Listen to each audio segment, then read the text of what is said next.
Assalamualaikum warahmatullahi wabarakatuh. Perkenalkan, kami mahasiswa dari Universitas Juanda Bogor, semester 4, Prodi Pendidikan Guru Sekolah Dasar. Video ini dibuat untuk menyelesaikan salah satu tugas dalam mata kuliah Bahasa Indonesia dengan dosen pengampu Ibu Neng Awalia Parida MPD. Kami dari kelompok 1 terdiri dari 11 anggota kelompok yang masing-masing bekerja sama dalam memenuhi tugas dengan judul materi menyimak.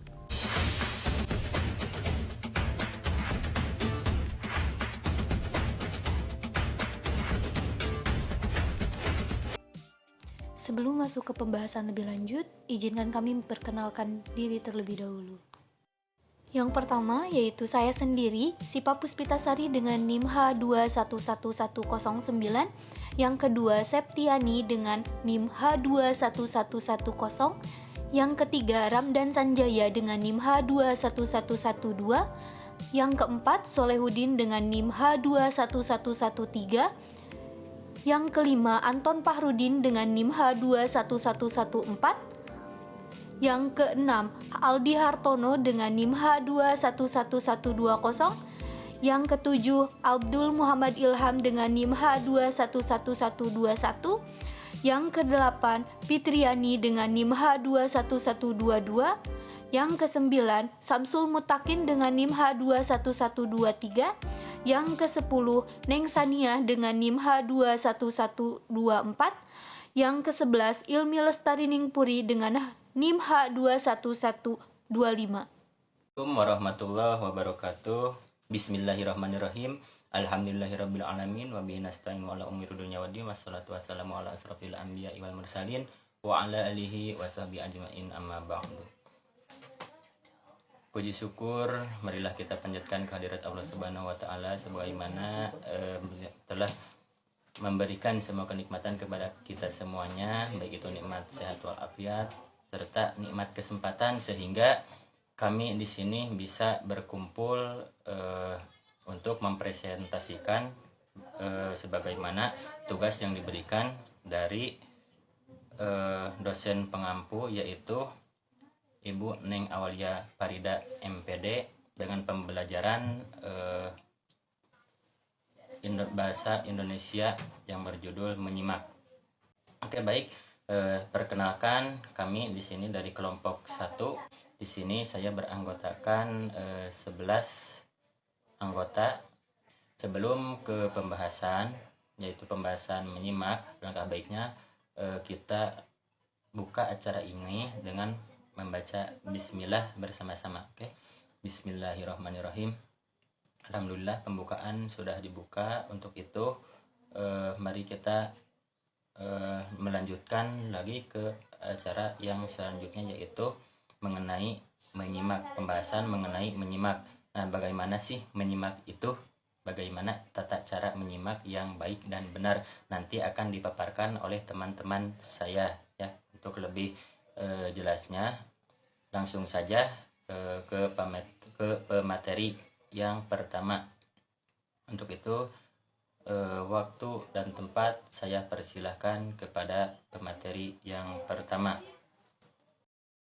Baik, terima kasih kepada moderator yang telah memberikan saya waktu untuk menjelaskan tentang menyimak. Menyimak adalah proses mendengar dengan pemahaman dan perhatian terhadap makna dan pesan bunyi itu.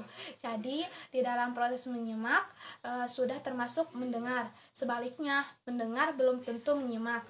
Di dalam bahasa Inggris terdapat istilah listening comprehension untuk menyimak dan to hear untuk mendengar.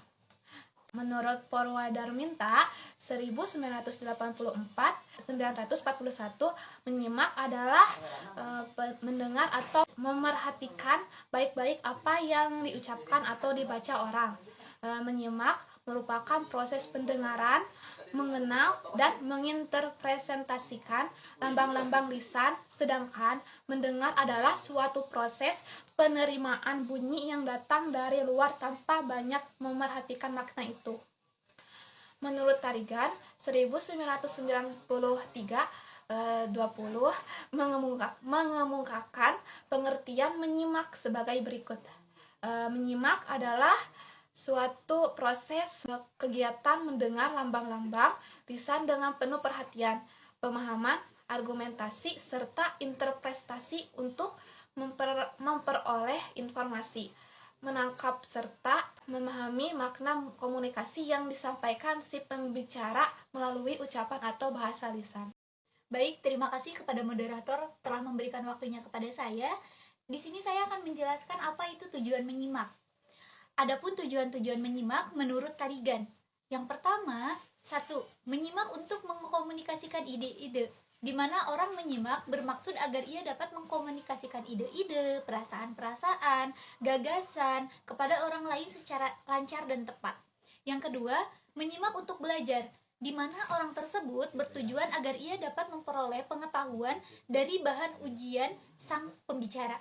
Yang ketiga, menyimak untuk mengevaluasi, di mana orang yang menyimak dengan bermaksud agar ia dapat menilai apapun yang dia simak, baik buruk, indah jelek, tepat ngawur, logis tidak logis, dan lain-lain.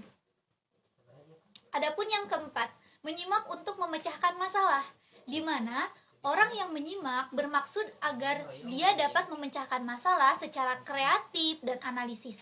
Sebab dari sang pembicara, dia mungkin memperoleh banyak masukan yang berharga.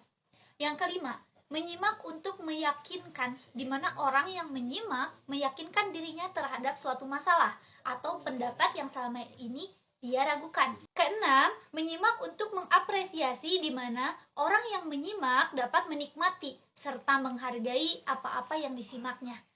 Misalnya, pembicara berita, puisi, musik dan lagu, dialog, diskusi, panel, dan perdebatan. Ketujuh, menyimak untuk membedakan bunyi-bunyi, di mana orang yang menyimak bermaksud agar dia dapat membedakan bunyi-bunyi dengan tepat.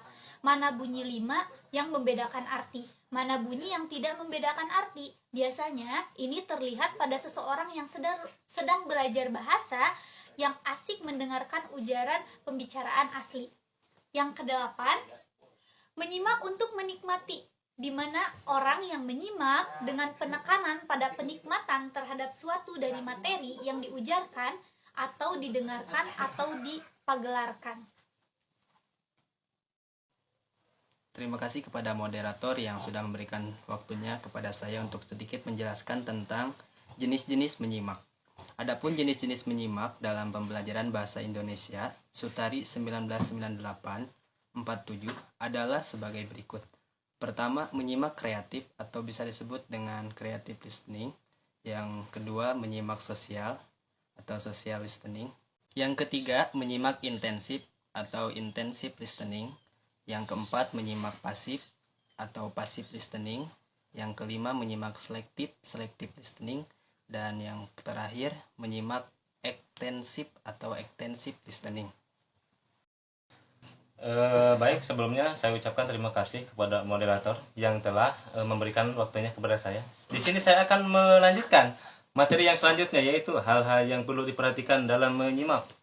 Yang pertama, penyimak yang baik adalah penyimak yang dapat melakukan kegiatan menyimak dengan intensif. Menyimak yang baik adalah menyimak yang memiliki 3 sikap. Yang pertama meliputi, yang kedua bersikap objektif terhadap bahan simakan, yang ketiga bersikap komparatif, dan bahan simakan yang harus komunikatif.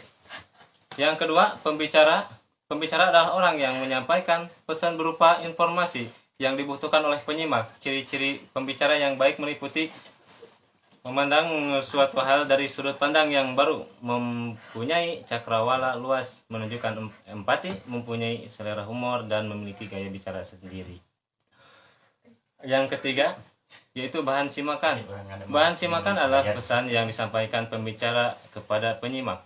Bahan simakan dapat berupa konsep, gagasan, atau informasi. Bahan simakan yang dapat menarik perhatian meliputi yang pertama, tema harus up to date.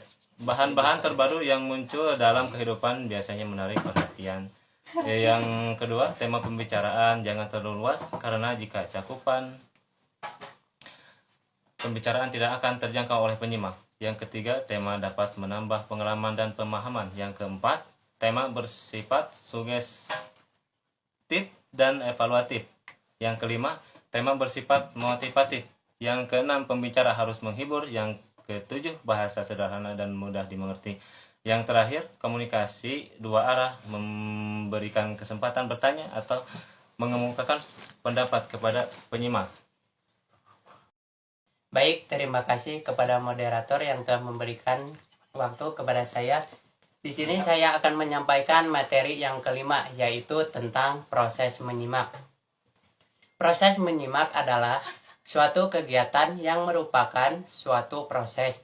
Menurut Logan et al. Pada tahun 1969, dalam Tarigan pada tahun 2008. Dalam proses menyimak, terdapat tahapan-tahapan, antara lain 1. Tahap mendengar. Dalam tahap ini, kita baru mendengar segala sesuatu yang dikemukakan oleh pembicara dalam ujaran atas pembicaraannya.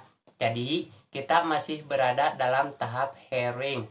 Yang kedua, yaitu tahap memahami. Setelah kita mendengar, maka ada keinginan bagi kita untuk mengerti atau memahami dengan baik isi pembicaraan yang disampaikan oleh pembicara. Kemudian, sampailah kita dalam tahap understanding. Nah, yang ketiga ada tahap menginterpretasi. Penyimak yang baik, yang cermat dan teliti belum puas kalau hanya mendengar dan memahami isi ujaran sang pembicara. Dia ingin menafsirkan atau menginterpretasikan isi butir-butir pendapat yang terdapat dalam tersirat dalam ujaran itu. Dengan demikian, sang penyimak telah tiba pada tahap interpreting. Nah, yang selanjutnya, yang keempat, yaitu tahap mengevaluasi. Setelah memahami serta dapat menafsir atau menginterpretasikan isi pembicaraan, penyimak pun mulailah menilai atau mengevaluasi pendapat serta gagasan pembicaraan mengenai keunggulan dan kelemahan serta kebaikan dan kekurangan pembicara. Dengan demikian, sudah sampai pada tahap evaluating. Yang selanjutnya, yang kelima, yaitu tahap menanggapi. Tahap ini merupakan tahap terakhir dalam kegiatan menyimak. Penyimak menyambut, mencamkan, dan menyerap serta menerima gagasan atau ide yang dikemukakan oleh pembicara dalam ujaran atau pembicaraannya. Lalu, penyimak pun sampailah pada tahap menanggapi atau responding. Dan adapun proses kegiatan penyimak menurut Brown pada tahun 1995. Alhamdulillah semua materi telah tersampaikan dengan baik. Untuk yang selanjutnya adalah kesimpulan yang akan disampaikan oleh yaitu Sipa Puspita Sari. Baik, kesimpulannya adalah kegiatan menyimak merupakan kegiatan yang cukup kompleks karena bergantung kepada berbagai unsur yang mendukung. Yang dimaksudkan dengan unsur pada dasar ialah unsur pokok yang menyebabkan timbulnya komunikasi dalam menyimak. Menyimak dengan berkonsentrasi adalah memusatkan pikiran, perasaan, dan perhatian terhadap bahan simakan yang disampaikan pembicara untuk dapat memusatkan perhatian terhadap bahan simakan yang akan disampaikan. Pembicaraan dengan baik, menyimak harus dapat menghindarkan gangguan penyimak, baik yang berasal dari diri sendiri maupun berasal dari luar. Penyimak yang ideal harus bermotivasi mempunyai tujuan tertentu, sehingga untuk penyimak yang kuat, penyimak secara menyeluruh materi secara utuh dan padu. Menghargai pembicara, penyimak yang baik harus selektif, artinya harus memilih bagian-bagian yang inti. Sungguh-sungguh, penyimak yang tidak mudah terganggu, penyimak harus cepat menyesuaikan diri, penyimak harus kenal arah pembicara, penyimak harus kontak dengan pembicara, merangkum, menilai, merespon, dan lain sebagainya. Baik, terima kasih. Mungkin hanya itu yang dapat saya sampaikan. Saya kembalikan lagi kepada moderator. Alhamdulillah presentasi dari kelompok kami sudah selesai. Mohon maaf bila ada kekurangan dan kelebihannya itu hanya milik Allah. Terima kasih. Sekian dari saya. Wabillahi taufiq wal hidayah. Wassalamualaikum warahmatullahi wabarakatuh.